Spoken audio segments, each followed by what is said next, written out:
probably noticed I don't feel about that war the way we were told we were supposed to feel about that war, the way we were ordered and instructed by the United States government to feel about that war. You see, I tell you, my mind doesn't work that way. I got this real moron thing I do. It's called thinking. And I'm not a very good American because I like to form my own opinions. I don't just roll over when I'm told to. Sad to say, most Americans just roll over on command. Not me. I have certain rules I live by. My first rule, I don't believe anything the government tells me. Nothing. Zero. Nope.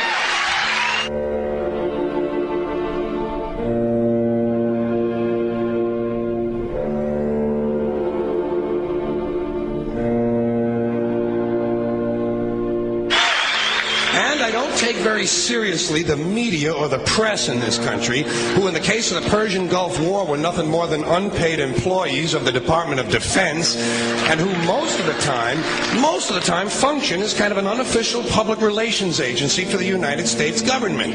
So I don't listen to them. I don't really believe in my country, and I gotta tell you folks, I don't get all choked up about yellow ribbons and American flags. Now, to balance the scale, I'd like to talk about some things that bring us together. Things that point out our similarities instead of our differences. Because that's all you ever hear about in this country is our differences. That's all the media and the politicians are ever talking about, the things that separate us, things that make us different from one another. That's the way the ruling class operates in any society. They try to divide the rest of the people. They keep the lower and the middle classes fighting with each other so that they, the rich, can run off with all the fucking money. Fairly simple thing, happens to work. You know, anything different, that's what they're going to talk about. Race, religion, ethnic and national background, jobs, income, education, social status, sexuality, anything you can do, keep us fighting with each other so that they can keep going to the bank. You know how I describe the economic and social classes in this country? The upper class keeps all of the money, pays none of the taxes. The middle class pays all of the taxes, does all of the work. The poor are there just to scare the shit out of the middle class. Keep them showing up at those jobs. Politicians know that word. They use it on you. Politicians have traditionally hidden behind three things: the flag, the Bible, and children. No child left behind. No child left behind. Oh, really? Well, it wasn't long ago you were talking about giving kids a head start. Head start, left behind? Someone's losing fucking ground here. But there's a reason. There's a reason. There's a reason for this. There's a reason education sucks, and it's the same reason that it will never, ever, ever be fixed. It's never going to get any better. Don't look for it. Be happy with what you got. Because the owners of this country don't want that. I'm talking about the real owners now. The big, the wealthy, the real owners, the big wealthy business interests that control things and make all the important decisions. Forget the politicians. They're irrelevant. The politicians are put there to give you the idea that you have freedom of choice. You don't. You have no choice. You have owners. They own you. They own everything. They own all the important land. They own and control the corporations. They've long since bought and paid for the Senate, the Congress, the state houses, the city halls. They got the judges in their back pockets, and they own all the big all the big media companies. So they control just about all of the news and information you get to hear. They got you by the balls. They spend billions of dollars every year lobbying to get what they want. Well, we know what they want. They want more for themselves and less for everybody else. But I'll tell you what they don't want. They don't want a population of citizens capable of critical thinking. They don't want well-informed, well-educated people capable of critical thinking. They're not interested in that. That doesn't help them. That's against their interest. That's right. You know something? They don't want people who are smart enough to sit around the kitchen table and figure out how badly they're getting fucked by a system that threw them overboard 30 fucking years ago.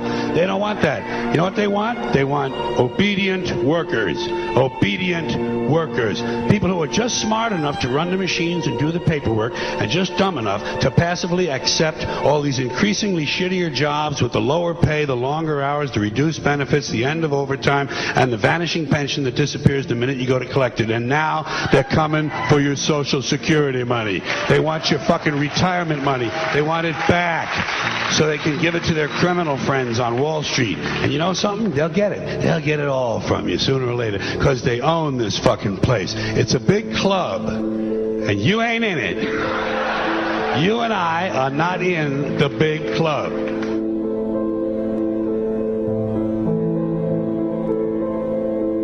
The greatest form of control is where you think you're free when you're being fundamentally manipulated and dictated to. One form of dictatorship is being in a prison cell and you can see the bars and touch them. The other one is sitting in a prison cell but you can't see the bar, you think you're free. What the human race is suffering from is mass hypnosis. We are being hypnotized by people like this. Newsreaders, politicians, teachers, lecturers.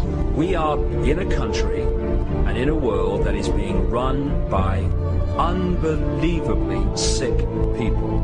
The chasm between what we're told is going on and what is really going on is absolutely enormous. The greatest hypnotist on planet Earth is a oblong box in the corner of the room. It is constantly telling us what to believe is real. Historically, the control and manipulation of political opinion has been the Freemasons' main weapon in gaining control of countries and states. Once in control of the rulers and politicians of a country, laws and political structures could be changed in accordance with their agenda. However, since restricting the body does not necessarily mean restricting the mind, the Freemason recognizes that their plan for a global government hinges completely on subduing the masses to their agenda, and thus eliminating opposition to their cause. And the greatest threat to their plan, posing more danger than any army or law, is the threat of a free-thinking mind. In order to eliminate this threat and to achieve their objective, the Masons have set about the boldest plan ever devised: the complete control of every aspect of human life, your life. And the weapons they are using against you are in your very homes, entertaining you and your children, and gradually indoctrinating you without you even realizing.